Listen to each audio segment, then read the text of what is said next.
Howdy, folks! Well, a good alternate title for this commentary discussion type thingy would be HeelVsBabyFace is a moron, but I really didn't feel like uploading something with a title that overtly trollish. Still, though, I'd like to make the point that he's going way overboard with the contrarian arguing for the sake of arguing type nonsense nowadays.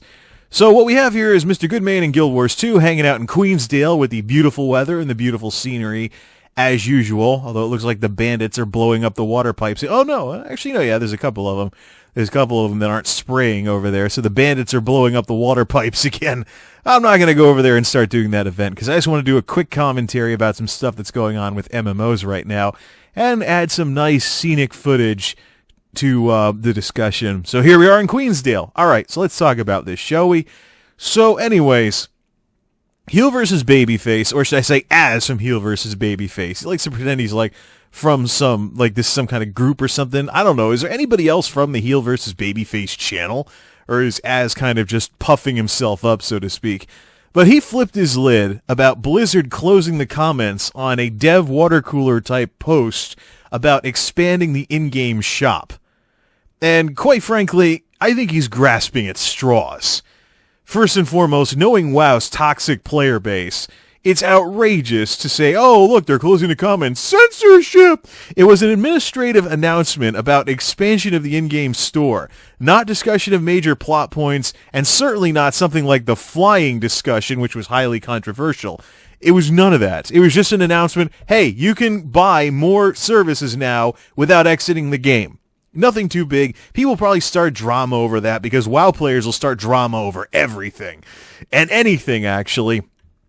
Someone could say water, one of the Blizzard devs could say water is wet, and WoW's player base would find a way to create some drama over that. It's really ridiculous. And if they got sick of people just blowing up at every single thing they post, then I really don't blame them. Now, there's plenty of things you can criticize WoW for right now. Plenty of failures in Warlords of Draenor that make Warlords of Draenor the expansion that has made WoW half the game it used to be. And plenty of legitimate problems with World of Warcraft right now that are worth ranting about. But changing up the in-game store so that you can order more services without leaving the game or having to alt-tab to a web browser is not one of the things worth making a video screaming and hollering about. Anyways, why am I saying something like this? Well, we got Guild Wars 2 going instead of WoW. Why? Let's turn the HUD back on, or UI, or whatever you want to call it. So, folks are making a big deal out of Blizzard expanding their in-game shop, so you can buy more character services like face changes and things like that, race changes, gender changes, faction changes without leaving the game. Well, here's something to consider. Here is the Guild Wars 2 in-game store. The Black Lion Trading Company.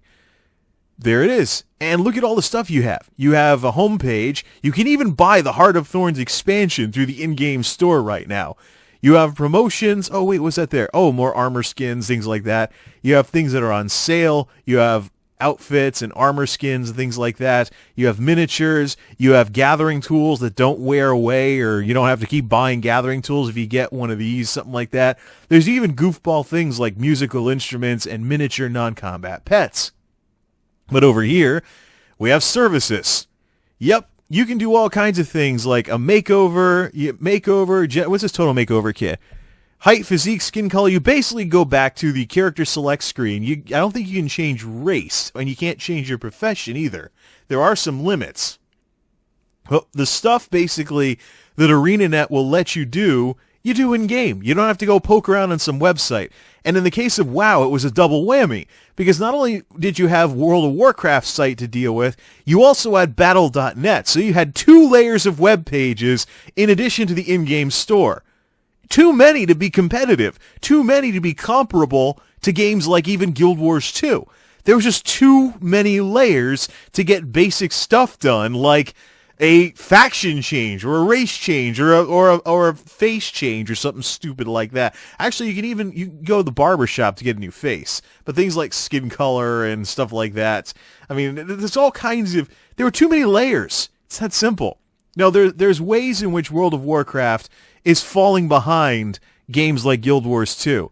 and some of them are bigger than others. Some of them have to do with fundamental mechanics of how the game operates. Others have to do with gameplay, content, raids, questing, things along those lines. You know, there's ways in which WoW has fallen behind newer games.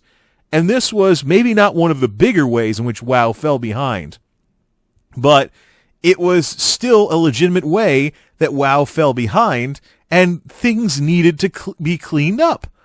It's that simple, folks. It's not a matter of more money, yippee skippy, more money, more money.